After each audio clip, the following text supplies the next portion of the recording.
Al comienzo de este episodio, la víctima aún está con vida, moviéndose entre la multitud de un club nocturno repleto de gente, donde las luces y la música crean un ambiente caótico y seductor. Ella intenta, con cierta torpeza que delata que no pertenece a todo este mundo, captar la atención de un hombre elegante al que ha llamado Omar. Aunque por momentos parece que lo logra, su actitud no termina de encajar con la naturalidad de los demás. Hay algo rígido en su forma de caminar, en sus uñas mal pintadas y en cómo se desenvuelve sobre unos tacones que claramente no domina.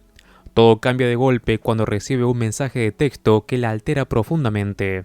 Su expresión se tensa y sin perder el tiempo comienza a abrirse paso entre la multitud mientras continúa escribiendo, cada vez más apurada, como si la conversación que mantiene fuera urgente y peligrosa.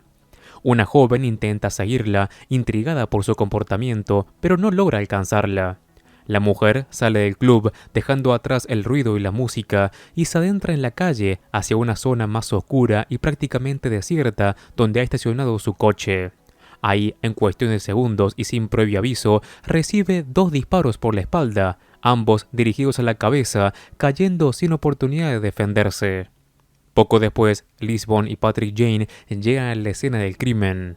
Al principio, ambos se muestran confundidos sobre por qué han sido llamados, ya que todo parece indicar que se trata de un tiroteo más a la salida de un club, algo trágico pero común en ese entorno. Sin embargo, esa impresión dura poco. El sargento Henderson intenta presentar el caso como un incidente rutinario, restándole importancia, pero Jane percibe de inmediato que algo no encaja.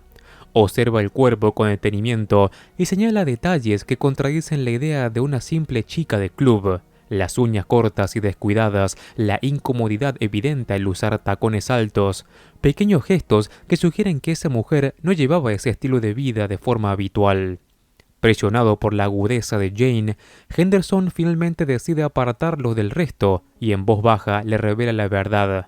La víctima no era una civil cualquiera, sino una agente encubierta de narcóticos llamada Yolanda Concepción, conocida como Yoli entre sus compañeros. Estaba infiltrada investigando a un distribuidor de sustancias llamado Omar Vega, y su identidad debía mantenerse en secreto porque la operación seguía en curso y había otros agentes infiltrados cuya seguridad dependía de ello. Mientras Lisbon procesa la gravedad de la situación y la necesidad de discreción, Jane ya se ha adelantado. Sin esperar instrucciones, regresa al club nocturno con la intención de encontrar a Vega por su cuenta. Ahí se topa con el dueño, Vince, quien evita responder cualquier pregunta, fingiendo no poder oírlo por el volumen de la música, intentando claramente esquivar cualquier implicación.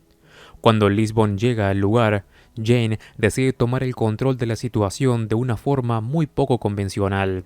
Hace parar la música, captando la atención de todos los presentes, y ofrece una recompensa de $500 a quien señale a Omar Vega. Nadie se atreve a hacerlo. El silencio es casi absoluto, cargado de miedo. Aún así, Jane no necesita una respuesta directa. Observa las miradas esquivas, la tensión en el ambiente y deduce quién es Vega precisamente porque es la única persona a la que todos evitan mirar. Vega finalmente es confrontado, pero se muestra evasivo. Solo admite que conocía a Yoli y que ha oído que la mataron, utilizando un lenguaje frío y distante. Asegura no tener nada que ocultar, pero Jane, fiel a su intuición, percibe lo contrario. Nota en él una ira contenida, algo que intenta disimular sin éxito, como si estuviera lidiando con una traición o una pérdida que aún no termina de procesar. Este primer contacto deja claro que el caso está lejos de ser un simple asesinato. Hay capas de secretos, operaciones encubiertas y tensiones ocultas que apenas comienzan a salir a la superficie. La investigación toma forma en la comisaría, donde el sargento Henderson comienza a poner en contexto la figura de Omar Vega. Explica que, en menos de un año, Vega logró apoderarse del tráfico de sustancias de la zona con una eficiencia sorprendente, organizando su red como si se tratara de células independientes, similares a las de grupos terroristas, donde cada miembro solo conoce lo estrictamente necesario para cumplir su función. Esa estructura ha hecho prácticamente imposible infiltrarse en su círculo íntimo, lo que vuelve aún más delicada la muerte de Yolanda. Las tareas se reparten rápidamente. Cho y Rigsby son enviados a revisar la habitación del hotel pagada con una de las tarjetas de Jolie. Van Pelt queda a cargo de rastrear su teléfono desaparecido y analizar sus registros. Mientras tanto, Lisbon y Jane van a hablar con la familia de la víctima, buscando comprender quién era realmente fuera de su rol como agente encubierta. En la casa de Jolie, el ambiente es tenso y cargado de dolor contenido. Ahí conocen a su esposo Lalo, visiblemente afectado y amargado, no solo por la pérdida, sino por lo que representa. Otra víctima de la guerra contra las sustancias. También está Elvia, una prima que ha estado ayudando con los niños durante el tiempo en la que Jolie pasó infiltrada. Sin embargo, algo en la actitud de Elvia llama inmediatamente la atención de Jane.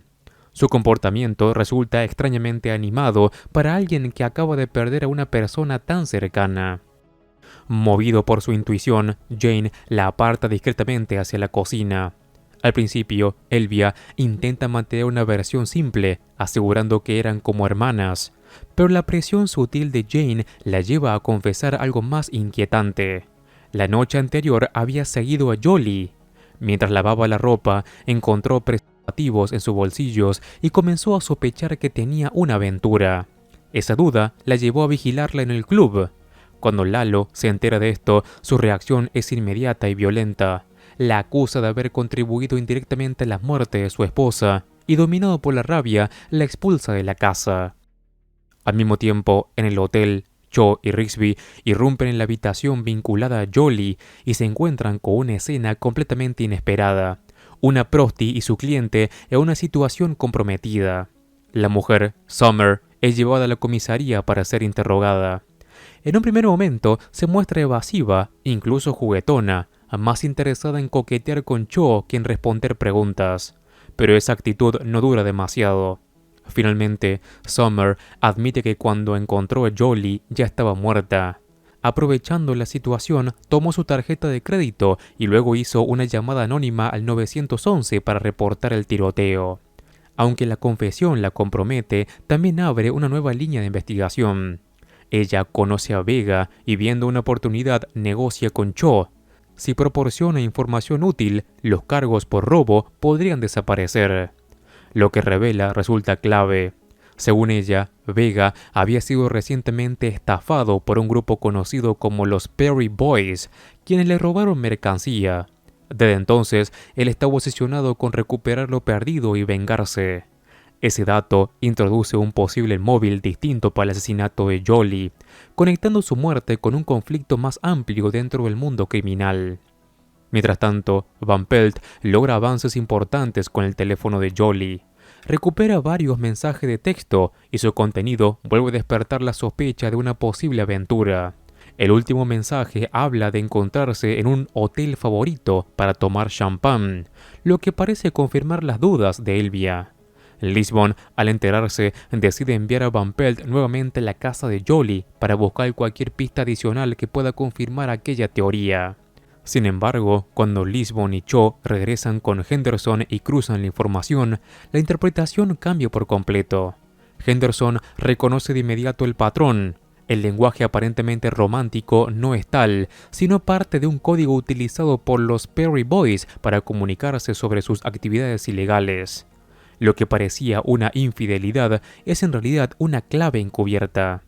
Con este nuevo enfoque, Lisbon llama a Van Pelt y le indica que deje de buscar pruebas de una aventura y se concentre en algo mucho más grave: la posibilidad de que Jolie estuviera colaborando con criminales o recibiendo sobornos. Pero Van Pelt ya ha revisado tanto su computadora de trabajo como su portátil personal y sin encontrar nada sospechoso. Es entonces cuando Lalo sugiere revisar otro equipo de la casa, el que usan los niños, explicando que Jolie era extremadamente paranoica. Ese detalle resulta decisivo.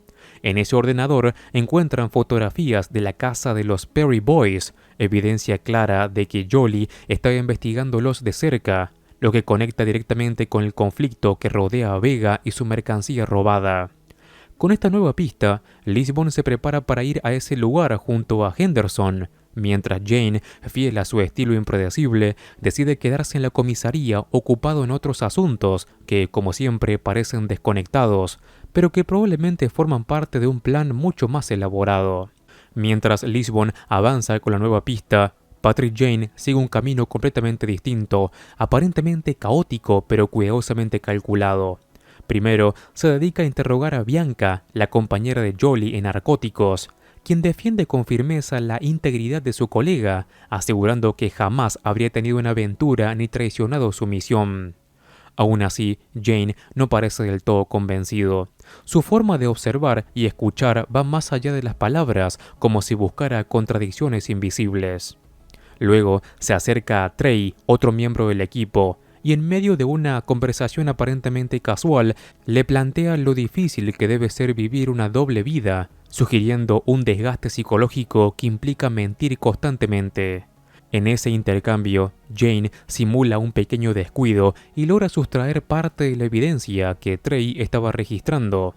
Un movimiento discreto que deja claro que ya está construyendo algo por su cuenta, sin depender del procedimiento policial. Mientras tanto, Lisbon y Henderson llegan a la casa de los Perry Boys esperando encontrar respuestas, pero lo que hallan es otra escena violenta. Todos están muertos y las sustancias que supuestamente habían robado han desaparecido. El detalle más inquietante es que uno de ellos fue asesinado mientras sostenía un control de videojuegos, no un arma, lo que sugiere que fueron sorprendidos completamente desprevenidos. Pronto se confirma algo aún más relevante. Fueron asesinados la misma noche que Jolie y con la misma arma, lo que conecta directamente ambos crímenes.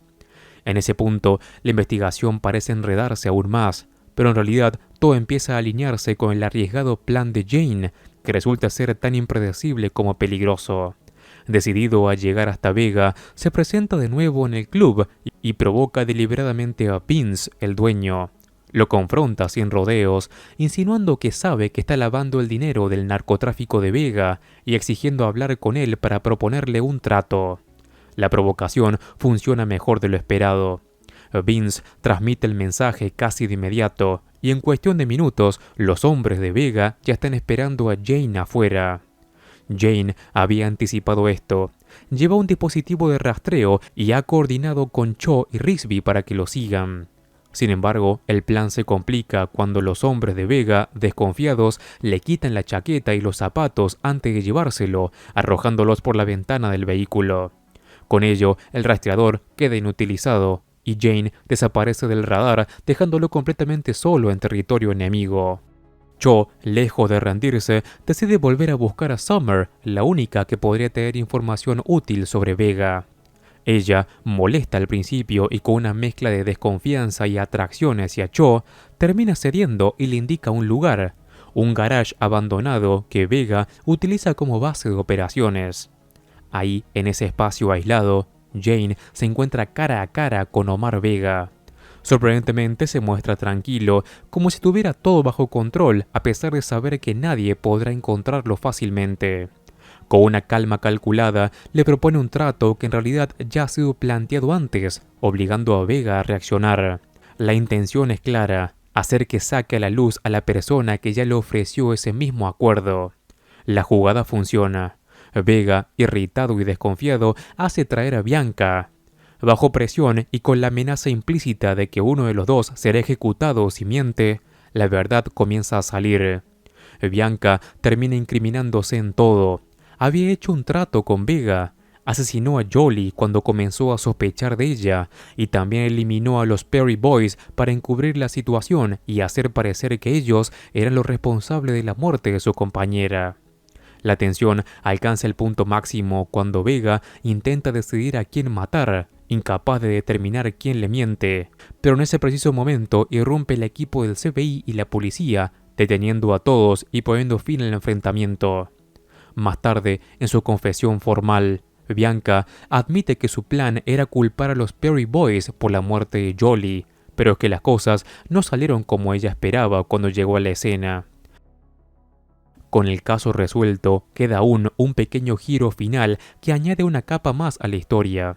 Cho vuelve a ver a Summer, pero esta vez con una propuesta diferente. Reconociendo su utilidad y su conocimiento del entorno criminal, le ofrece convertirse en informante confidencial. Ella acepta, sellando un nuevo vínculo que, aunque nacido de circunstancias cuestionables, podría resultar clave para futuras investigaciones.